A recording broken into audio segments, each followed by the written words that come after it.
Hello and welcome to Goldberry Artisans. This is a podcast about knitting and my fiber journey, and I like to talk about being okay with making mistakes and learning as you go instead of trying to be perfect all the time. My name is Emily and I'm coming to you from the beautiful snowy state of Maine today. And yeah, I'm a college student. Studying business, working at a daycare. It's the life. Today is December 26th, so it is the day after Christmas. I'm not sure when I'll edit and upload this, but right now I'm enjoying a day of peace and quiet before I go back to work tomorrow. So I have no projects off the needles. Several on, some that are sort of on pause for a little bit for right now while I focus on some other things. So that's what I'll talk about today, the projects that I'm working on, and a little bit about working to create the life I want instead of waiting for it to happen. So yeah, I hope that everybody had a good Christmas. Or if you don't celebrate Christmas or celebrate something else, whatever you did on December 25th and this time of year, I hope that you had a beautiful December and a time of really stopping to think about all the things that we've been given and that you've been blessed with. I know I had a really good Christmas. Having younger siblings definitely keeps the magic of Christmas going, because sometimes as you get older, it's more about the whole season and slowing down, trying to slow down and enjoy the season and the things that come around this time of year more than the actual day itself. But having younger siblings, I'm the second oldest of 9 and I'm living at home while I'm going to school, so having little siblings definitely keeps Christmas magical. And seeing their reactions when they were so excited to open up and find baby doll twins that they've been wanting for a long time. They're just so excited. So it was really fun. So we opened gifts yesterday morning, and then I spent the rest of the day working on being a little old lady. I was sitting on the couch. I got a brand new pair of slippers for Christmas. So I was sitting on the couch knitting on my Cozy Memories blanket, reading mystery novels. I've read three books in the past week. It's wonderful. Reading a mystery novel with some Christmas music playing in a fake fireplace on the television, drinking tea. I was just like, oh my goodness, I am already my grandmother, and I love it. Because there are some stereotypes around knitting and crocheting. A lot of people only know about fiber crafts in the context of like they had a grandmother or an elderly aunt or someone who knit or crocheted, and while that's definitely, there are a lot of people definitely who defy those stereotypes and fight against them, but at the same time I realize that I sort of am that kind of person, so it is what it is. But as my mom said yesterday, you just learn to appreciate the finer things in life earlier so you can enjoy them longer. So yeah, had a good Christmas, having a good day after Christmas. So that's my life. School is over for the semester. I'm on Christmas break, which means I have a lot more time to do just for fun reading and being able to knit, which is wonderful. So let's dive right into knitting. I'll talk about the project that I'm working on right now that I've had on the needles longest, but I've spent the least amount of time on. Last time I talked about a project that I had been gauge swatching for, and one that I've been wanting to knit, which was Great Falls by Pam Allen. And I did cast this on, but I kind of put it on hold because the next 2 projects I'm going to talk about are more time restricted, I guess. So this is a top-down bulky weight tunic. I'm also kind of pausing because right now, this is more of an Aran weight yarn. It's a pretty big Aran weight yarn. It is Imperial. It's Imperial Yarns from Imperial Stock Ranch. It's an Aran weight yarn. So, and this pattern was written for a bulky yarn, and so it is a bit thin. So right now, I'm just sort of trying to decide if that's something I can live with. Like, see, I'm not stretching it out at all, but if I kind of, like, I'm moving the fabric off of it, if I just hold it up, then you can definitely see through it. And that's not even a light shining behind it, like, that's just the wall behind me. So I'm trying to figure out if I can live with it, or if I should go down a needle size. Because right now I'm working on size 15 needles, but I may go down to size 13. In that case, I most likely would not have enough yarn with what I have right now. I have 5 skeins, but I have been looking, and there are some people selling this yarn on Ravelry D-Stash, which is actually where I originally got the yarn that I have right now. And I may come up with some sort of color work yoke to do on this to make the yarn last a little bit longer, and then bring that color work back in along the hem and along the cuffs of the sleeves. And if I still don't have enough, it may end up being a normal sweater instead of a tunic. So that's kind of where I'm at right now with this. It's just sort of, I'm enjoying working with the yarn. It's a rustic yarn. So not overly soft, but it definitely feels very durable, but still wearable. Like, it's not, I wouldn't describe it as scratchy, but it's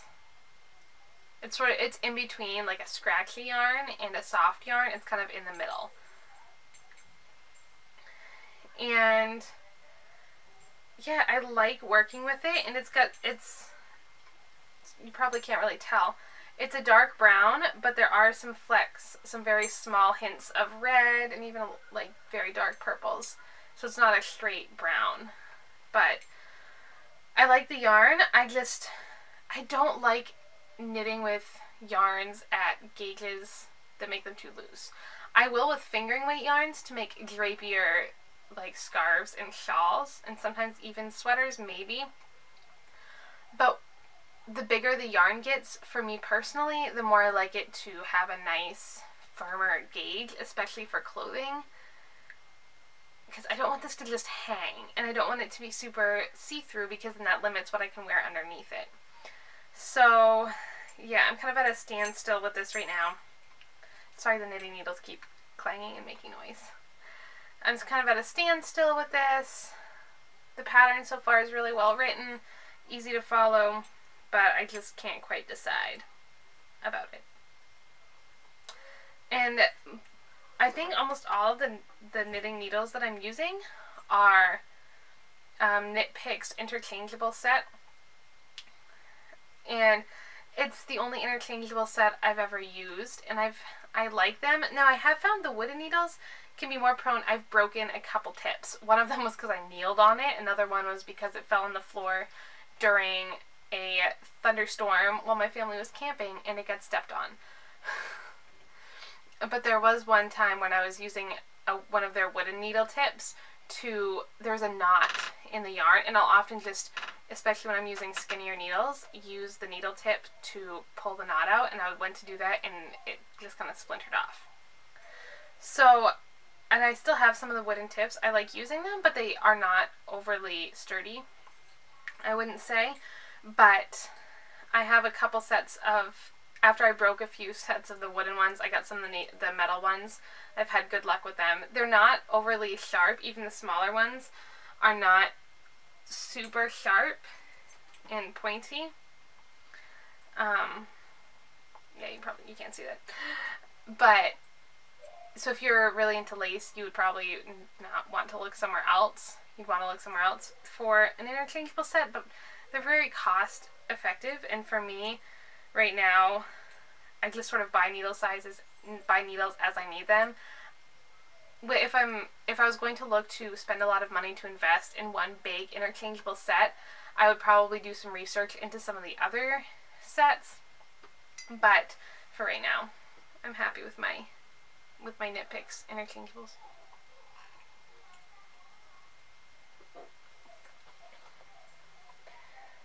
Another project that I have, I talked about this last time, about casting on for it, is the Nordic Stitches Frozen Mystery Knit Along.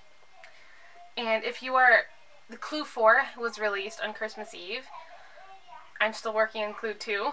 But if you're participating in the knit along and you don't want to see what it looks like, I'll put the timestamp on the screen. You can skip ahead to that, to when I'm done talking about this.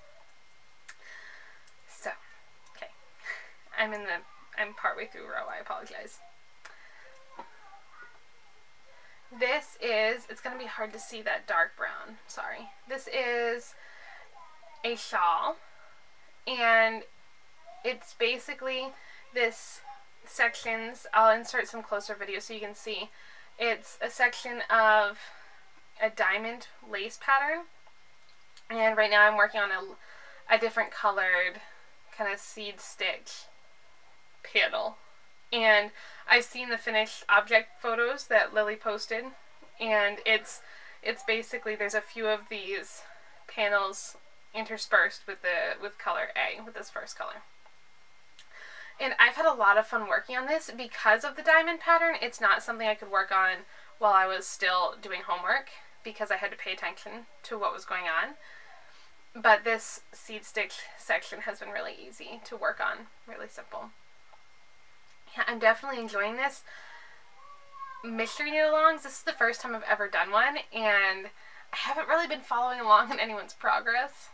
For me, I think it might be the time of year. I've just been busy this December with school semester wrapping up, with Shanine's papers and tests and all that fun stuff. But it's been fun. I haven't opened the clues ahead of time. I'll only open the next clue when I'm ready for it. And only for the people participating in the mystery knit along, Lily is including like a little short story in the beginning. You will be able to buy, I believe you will be able to buy the finished pattern when the mystery knit along is all wrapped up. And last time I talked about using a light purple yarn, but I did a couple rows with the light purple here, and I just didn't really like it. I was thinking, I don't know if I'll really wear something that's that high contrast with two different colors. So I had, this yarn is Knit Picks Palette. I think this dark chocolate is called Bittersweet Heather. I don't remember the colorway of this lighter color. It's lighter brown. But I used this for a sweater that had a little bit of color work on it, so I had a few options.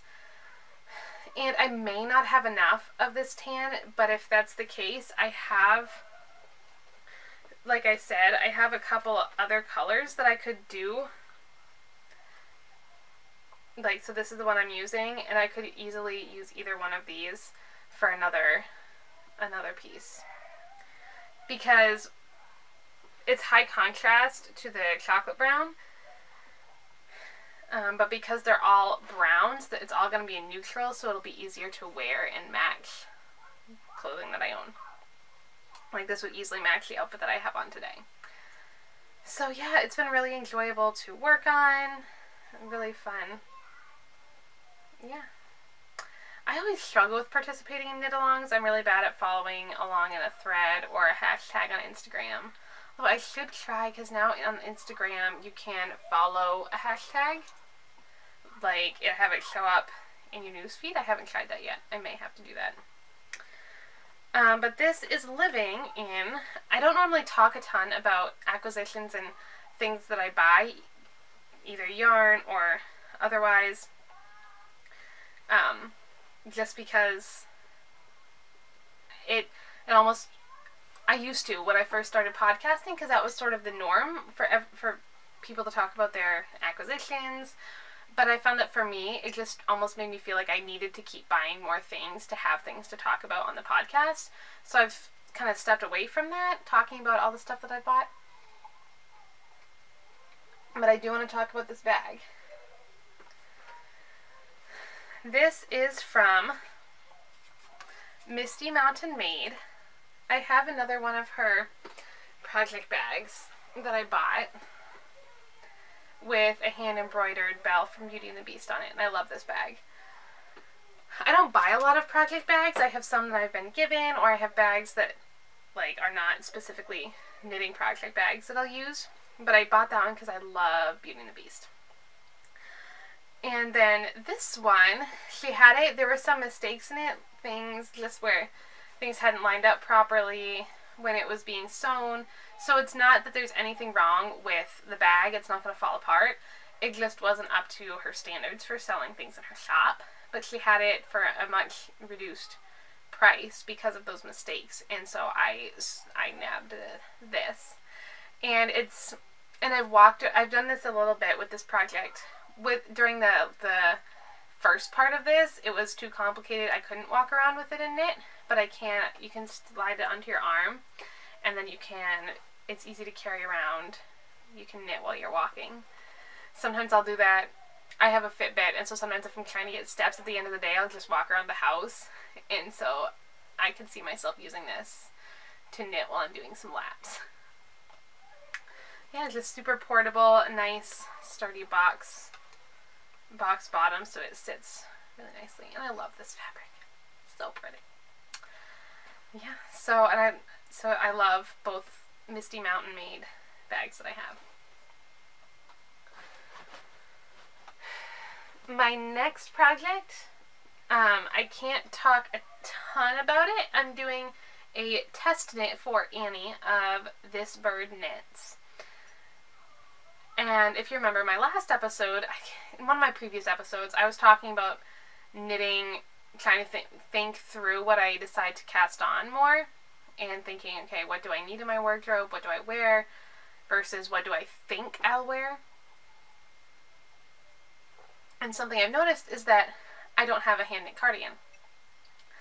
So, but if I wear cardigans, it's typically a neutral color, just because then it goes, like, I can wear whatever outfit I have, and then just throw on a neutral cardigan if I need a little bit of warmth. Versus pullovers, I'm more likely to do color work or brighter colors on a pullover because it's less worrying about things matching. So I've been thinking, oh, I need to make a neutral colored cardigan, but I want it to be out of finer yarns. Something not worsted weight, not bulky, something that will be nice and light but still warm without making me die from heat. Because most of the classrooms at my university are fairly warm. So, I mean, sometimes they're a little bit on the cooler side, so I want a sweater, but it can vary. So I want something that's easy to take on and off. So, and even at home, like upstairs in our house is cooler than downstairs.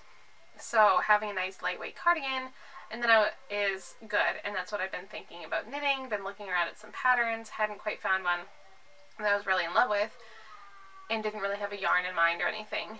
And then I was scrolling through my Instagram feed, and I saw Annie putting out a call for test knitters for a cardigan.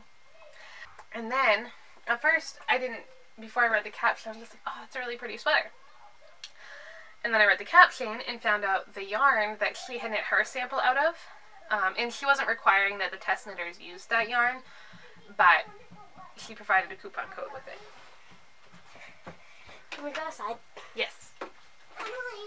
Yes. We're gonna make like a winter wonderland. Good idea. I gotta get some. And so and me and Chloe are gonna make like houses to go in and like paths to follow. Good idea. And in one of like smaller snow banks, we're gonna carve Winter Wonderland. Like entering Winter Wonderland. Good idea. Ow! And the yarn company was offering a discount code for her test knitters who wanted to use it. So I am using Yarn in the House yarns. Could I just say Yoth yarns? Because that's what I say in my head, and then I think about it, and I'm not really sure.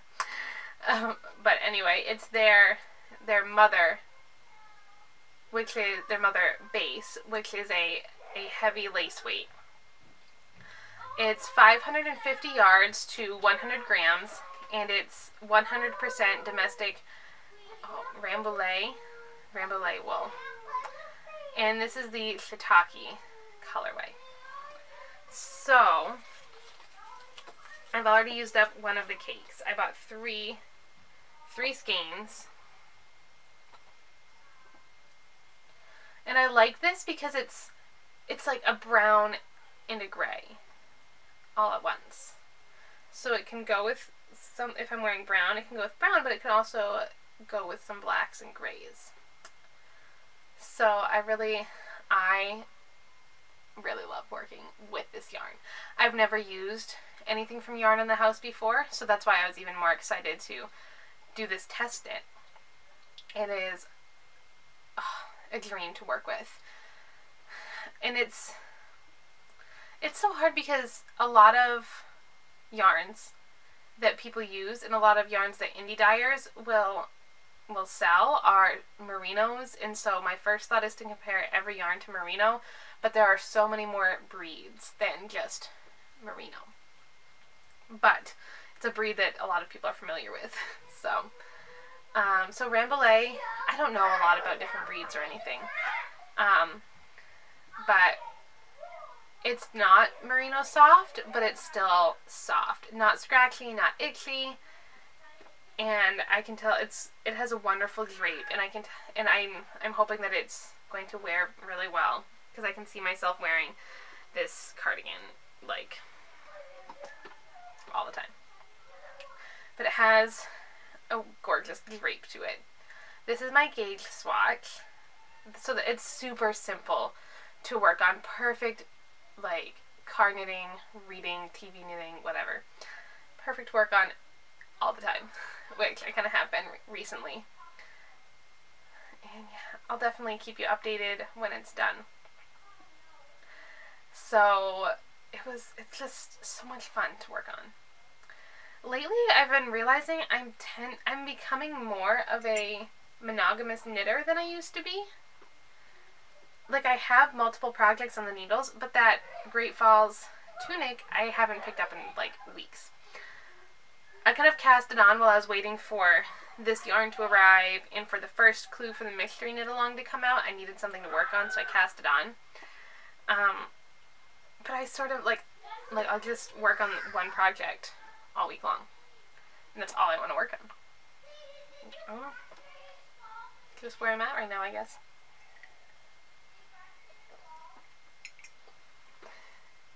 So that is what I'm working on. And then I have one more project that is, this I'm keeping in this making tote. This is from Making Magazine, which is edited by Carrie Bostick-Hogue. If you've watched many of my episodes, you know that I love Making Magazine. I have all 4 of the previous issues, and I subscribe to next year's. But this, I just love this design, and this was drawn by Nicole of the Gentle Knitter. The Gentle Knitter podcast, and I think that's her Instagram name as well. And I used this bag before I started this project. I brought it to class one day.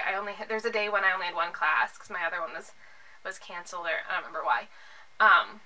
But I used this because I just needed to bring a couple of things in, and I did get some comments on it. People really liked it.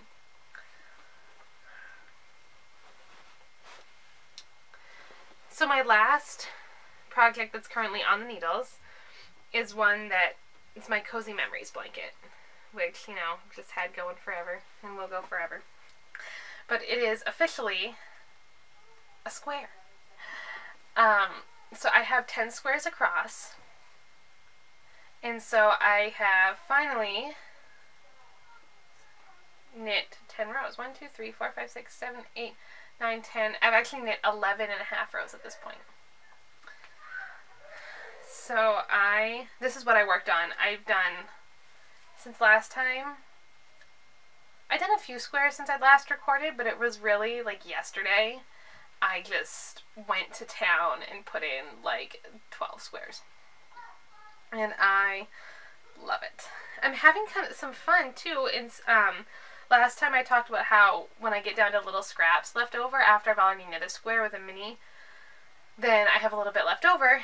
So I have some spots where I've striped those, but I'm also having some fun fading them a little bit. Like with this particular square, these are all Hamilton themed yarns that I received in a swap. And so there's 2 reds. There's kind of this more pinky red, a little bit of a darker red, and then this blue. And so I just kind of faded them into each other.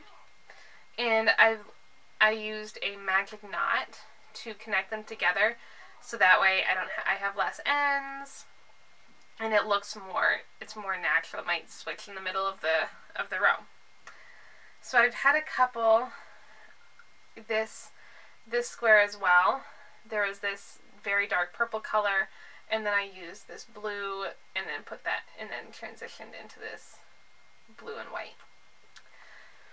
But it's fun to see the personalities of the people that I've done swaps with. I've only done a few swaps, but like in this row, for instance, I did a swap with Tessa of the Interim Knits podcast, and she does a lot of hand spinning. She was an intern at Wing and a Prayer Farm for a year between high school and college, hence the name Interim Knits. And she does a lot of hand spinning and works with different breeds of yarns. So there's a few examples of her hand spun and some different breeds that I've never used before in this row. But then in other rows that I've worked on, these 3 rows were from swaps, and you can see some of the people I swapped with were very into indie dyed and speckles.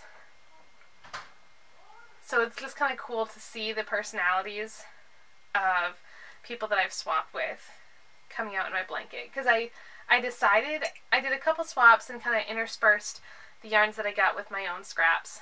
But then I just decided I did a couple 10 skein swaps, or 10 mini skein swaps, and so I just did the whole row, because I have 10 squares across. So I just did all 10 minis in a row, which is just really cool, because then it's like, oh, that's Tessa's row. And some of the yarns I even recognized from some of her projects that she's shown in the podcast, and some of her hand spun, which is super cool. So I was definitely absolutely loving working on this yesterday. It's so addicting. Like, once I get going, I just want to keep going. All these people who just did 1 square a day, like for the whole month of December, when I work on my Cozy Memories blanket, I want to put a lot of squares in. And I like it because the knitting itself is very simple, but it's still interesting enough to work on for a whole afternoon, because it's fun to try to pick out the next yarn scrap that you're going to use. Or like this for fading it in, figuring out what yarns go together. And I'm looking at some of the scraps that I have from this row. This like tonal indie dyed speckles, all those, fading some of those into each other to make a square. And figuring out like, oh, I bet, like I knit this square, it's got some orange in it. Like, oh, I bet this orange semi-solid would look really good next to that one. Or there are a couple times when I'll start knitting with a yarn, like this, I think it was here, I started knitting with a different yarn, didn't like how it looked, because it just sort of muddled into these 2 squares, so I ripped it out and cast on with much brighter color to contrast with these more muted colors. So it's fun to play with color like that, but it's not color work, and you're not committing to anything long term. And you can't even really tell, like when you look back at the whole blanket, like the squares don't have to like match the one next to it, you know? When I first did the first couple rows, I was like, oh no, it has to like match this one next to it. But then as I get going, and when you back it up, you might notice particular squares, but it's not necessarily like, oh my goodness, I can't believe she put two silk stripings next to each other. Because when you just back it up and look at the whole blanket, it just sort of fits. It works. So I am just absolutely loving working on this. And what I'm doing with the ends, I haven't cut any of them, but like I start my new yarn, pick up the stitches, but then I like knit across, and then when I'm back to the beginning, I tie the two ends in a knot, because you have your bind off. So like, let's see if I can explain. So this is the bind off stitch for this purple square, but that's also the same place where I've started picking up stitches for this orange square. So I tie together the bind off end and the cast on end, and then for the next, I don't know, 10 or so stitches, I drape the yarn ends over my working yarn. So then I'm kind of picking it up and carrying it along for a little while, so it's just more secure, it's not gonna fall out. But there's no way I was going to sit down and weave in all of these ends. That was not going to happen. So I've just been weaving them in like that as I go, because sometimes when people talk about weaving in as they go, I don't know, are they doing this, or are they actually taking a yarn needle and weaving them in and stopping knitting to do that? Which, again, I would not do. I'd get behind and end up with a whole bunch of unwoven ends that are going to unravel. Because normally if I'm using a yarn needle to weave in ends, I'll go in a diagonal line, and then I'll go back and I will go through the yarn that I'm weaving in, just to make it super secure. I don't generally tie knots, but I'll just go back through and double up and go through the yarn itself and split the yarn to make it extra secure, but I was not going to do that for all of these ends. So yeah, that's just sort of my long-term, will be on the needles forever. It's like a perfect lap blanket size now. I can drape it over my lap. Like right now it's over my lap, and it goes all the way down to my feet. It hits my waist, down to my feet. So I haven't decided how big it's going to be. I may go back in and add some width, pick up stitches, make it wider if I want it to be wider. I'll probably make it as tall as I am and then decide if I want it wider. But I absolutely love it. And yeah, if I don't have tons of like really cool indie dyed or cool breed yarns, but if anybody wants to do a swap, let me know. I'm always happy to do swaps. Now I understand why people say that, because you kind of get bored of your own scraps, and I have some yarns that I've already used like 3 times if I had a bit left over, quite a bit left over. So it's fun to get some new yarns in the blanket. So that is all that I have for knitting. I feel like it's been a long time since I've talked to you, so I should have more, but that was also some of the busiest weeks of the semester, were in between my last podcast episode and today. So yeah, that's all I have for knitting. But I wanted to talk a little bit about sort of creating the life that I want instead of waiting for it to happen. Because I realized within the past, I don't know, 4 to 6 months, I've sort of been in this, oh well, someday this will happen, and then I will feel this way. Because I have a year left of school at this point. Get 2 more semesters, and I'll need to take classes in the summertime, and then I'll graduate, hopefully, next December. So there's a lot of, like, the job that I have right now is not what I want to do long term, and I'm not going to be in school forever, and I will hopefully not be living with my parents forever. I love my family, but I don't want to live in 1 bedroom in my parents' house forever and ever. So there's a lot of like, oh well, once I graduate, then I can get a new job. and then I can get an apartment, and then I'll be happy. Which I know is false reasoning.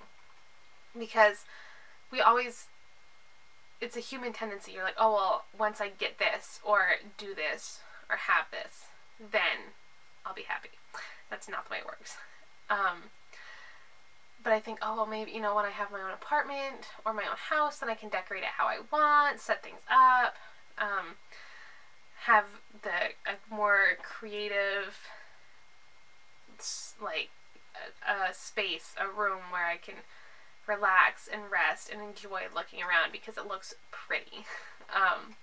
Or, oh, well, someday I'll have a job where I don't have to be at work as early, so then I can have time to read my Bible and knit and drink tea in the morning before I go to work. And I have to be at work at 6:30. Thankfully, it's 5 minutes up the road. But, so I kind of have found myself in that trap of thinking, I need these things. But, if you notice, I'm in a slightly different spot than I normally record my podcasts. Because I started a couple weeks ago, when school was done, I cleaned my room, got rid of stuff, rearranged things, just to make it a more creative space and to make it look a little nicer. And I got a nice new shelf for Christmas for my family, and so you'll have seen it in my intro video, I put more of my, like, creative books and nonfiction books on it, my antique book collection. I mean, half of them are in French, so I can't read them, but they're beautiful. And I hung up, this is a sock blank that I got in an update that Maria of Ninja Chickens had last month at some point. And I wasn't sure if it's beautiful, I want to keep it forever, but maybe I want to use it. So for a while it sat in the bottom of my knitting basket, and then I thought, why is this here while I decide whether or not I want to hang it up or use it? I'll just hang it up on the wall. So just sort of taking steps to make the life that I keep thinking in my head that I want now. Because I still have a year left of school. I don't want to live a year of, well, maybe, or someday this will happen. So, I've just been waking up 10 minutes earlier than normal. So then, when I'm done getting ready for the day, then I have like 15-20 minutes, and I'll sit down, I'll open my Bible, make myself an extra cup of tea, because I usually make tea in a travel mug, like a mug with a lid to bring to work, but then I make myself an extra cup, get out my knitting for a few minutes, and now those are some of my favorite moments during the day. Just because it's quiet, because once I get to work, I work at a daycare. Those kids are ready to go. Whether they show up at 6:45, 8:45, they're just, woo! It's a loud day. And so having those moments of quiet before my day begins is worth losing the extra 10 minutes of sleep.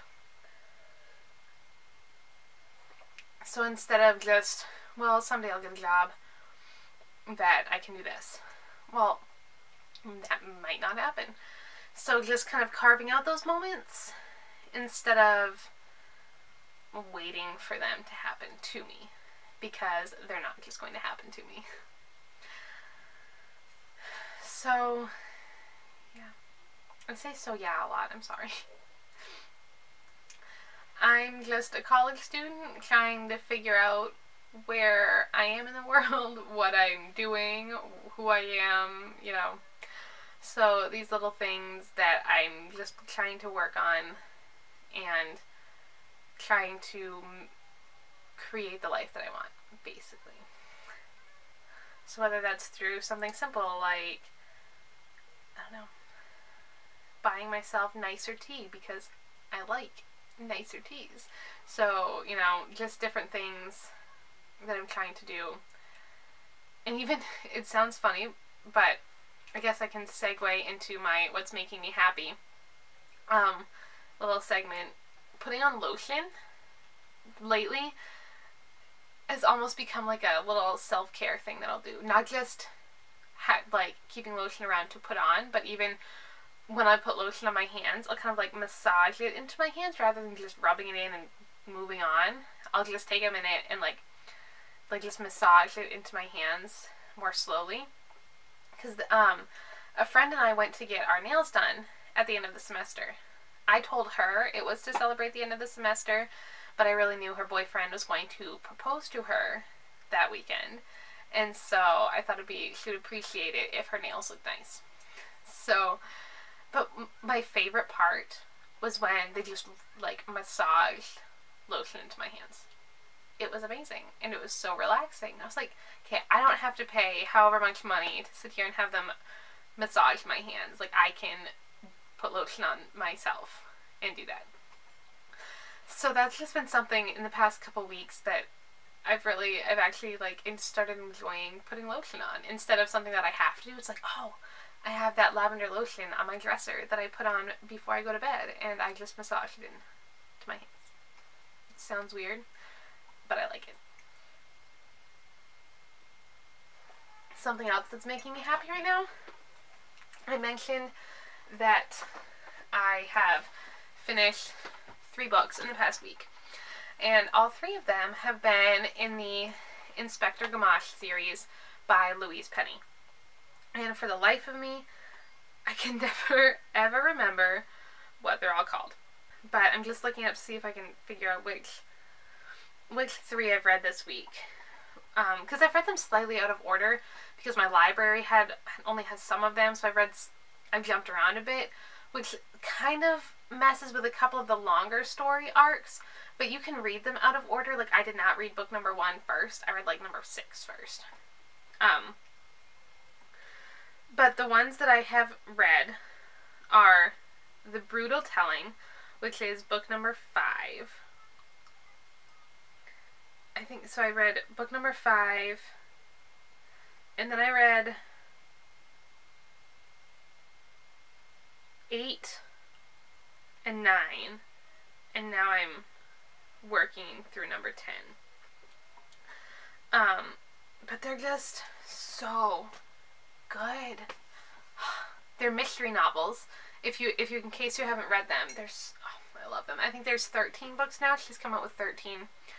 And they're mystery novels, but they're more about like human emotions and why people do things, and not just figuring out who committed, because they're Inspector Gamache is the head of the homicide division in Quebec, Canada. And so it's not just who committed this murder, it's why did they?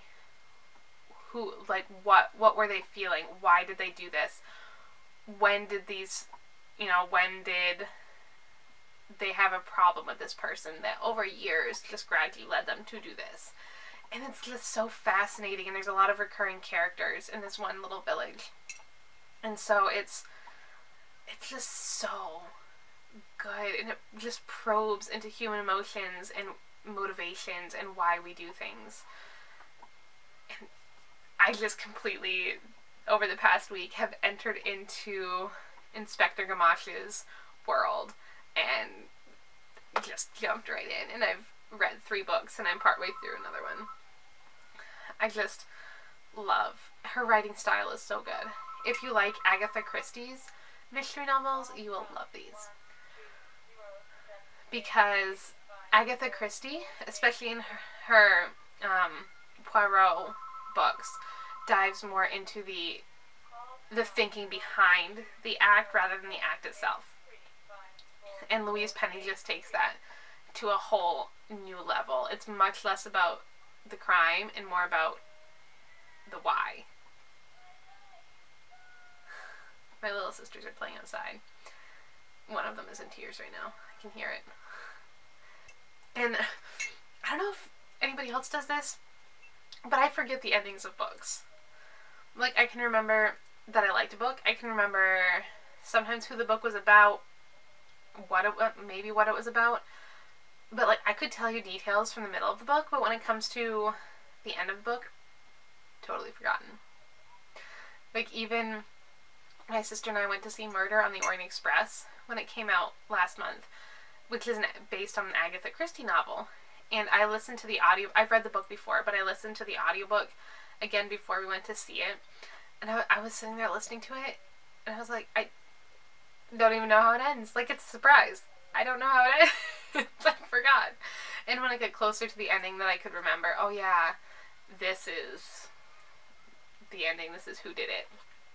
But through most of the book, I had no idea. Yeah. Sometimes I think I'm losing my mind. Okay, well, I need to go break up a fight, and the phone is ringing. So I'm going to sign off. I hope that you had a wonderful December and that you are having a good turn of the year, going into the new year. And I hope that wherever you are and whatever you're doing, you are finding time to be creative, and that you're being okay with, learning to be okay with making mistakes, and learning as you go. Till I see you next time. Bye.